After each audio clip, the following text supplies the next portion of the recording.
Bonjour, bienvenue sur la chaîne Carpe Diem. Je vais vous présenter l'oracle des runes de Gulliver l'aventurière et de Lyra Séoltoire. Donc c'est un petit coffret dur comme ceci, qui est au prix de 23 € aux éditions Guy Trédaniel, donc les éditions Vega. Et en fait, je l'ai trouvé d'occasion sur Vinted. Je ne l'ai pas payé cher, hein. J'ai dû payer 12 ou 13 € je crois. Et en fait, j'en avais acheté un autre sur les runes, mais j'ai revendu parce que en fait, il n'y avait que les illustrations qui me plaisaient. Et en fait, alors si je ne me trompe pas, il me semble que c'est la chaîne des harmoniques de l'amour qui m'avait dit que celui-ci, il était très très bien pour un premier oracle pour apprendre les runes. Et j'avais regardé aussi une review de la chaîne Claire de la Lune. Et c'est vrai qu'elle disait le livre, il était assez complet. Donc, porteuse d'une très ancienne tradition magique, les runes résument en 24 signes distincts les grandes lignes de la vie humaine, sous forme de cartes ou au travers de tirages simples et accessibles à tous.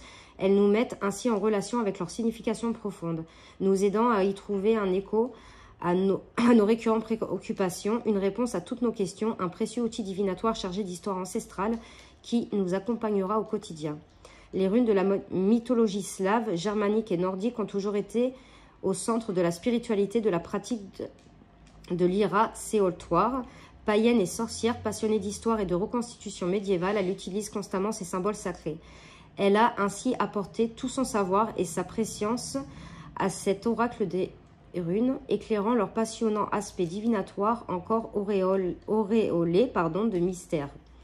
Initiatrice de cet oracle, Gulliver l'aventurière, à travers ses super illustrations oniriques, en a sublimé la force symbolique et vibratoire, offrant son indéniable talent au service de la magie. Ce coffret contient 24 cartes et un livret.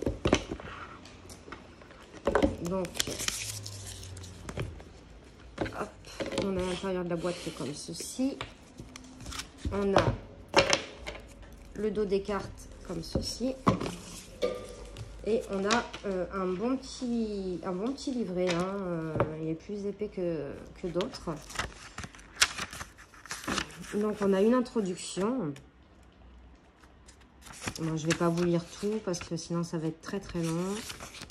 Donc moi je la lirai bien sûr, hein.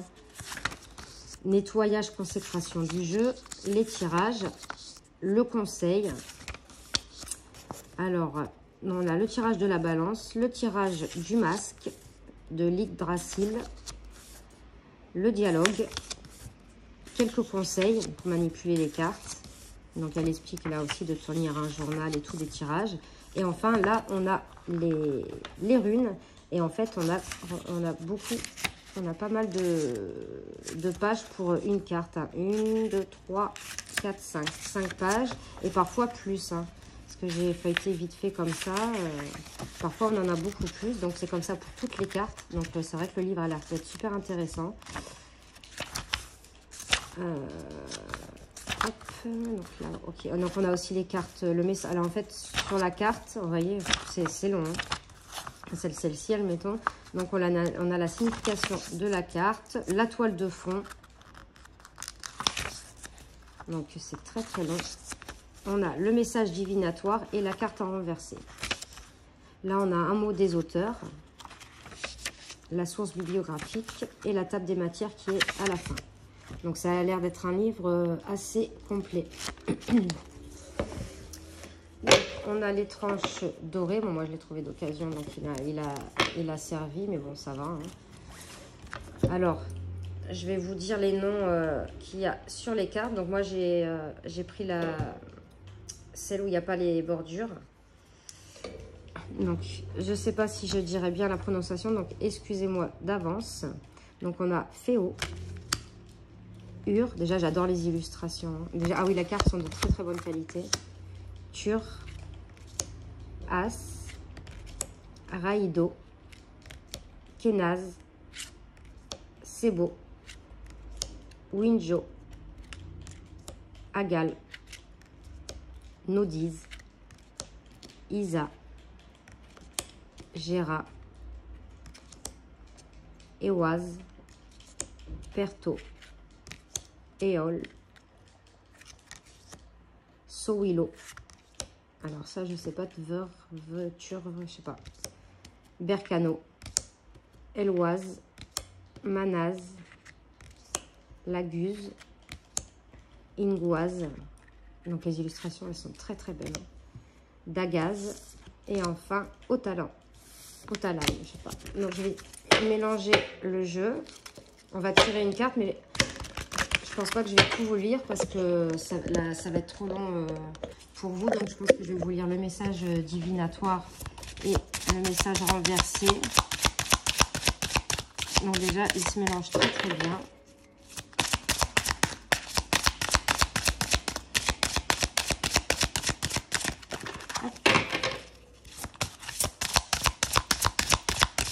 Hop.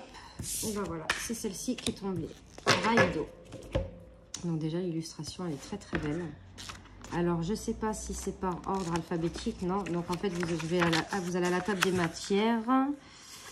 Et alors là non plus, c'est pas par ordre alphabétique, mais c'est facile à trouver parce qu'il n'y a que 24 cartes, donc ça va. Donc, c'est la page 51. Hop. Ouais, je ne vais pas tout vous lire parce que regardez tout ce qu'il y a. Donc, c'est l'explication de la carte. Je vais vous lire le message divinatoire et en renverser.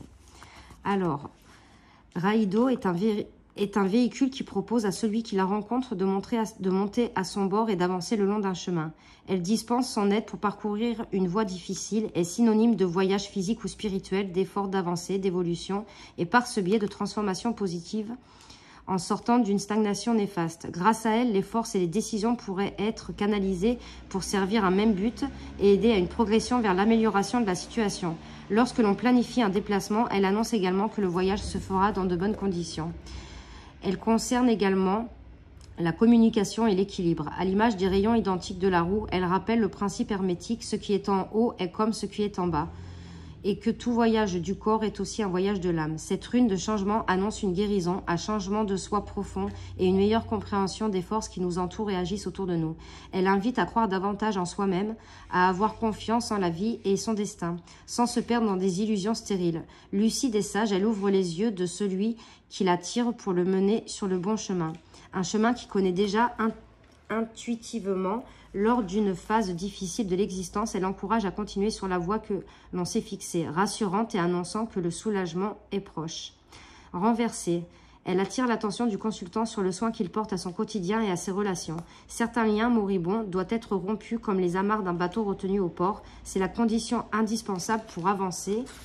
Rompre ces liens ne sera sans doute pas facile, mais l'avancement n'en fera finalement que plus grand et profitable.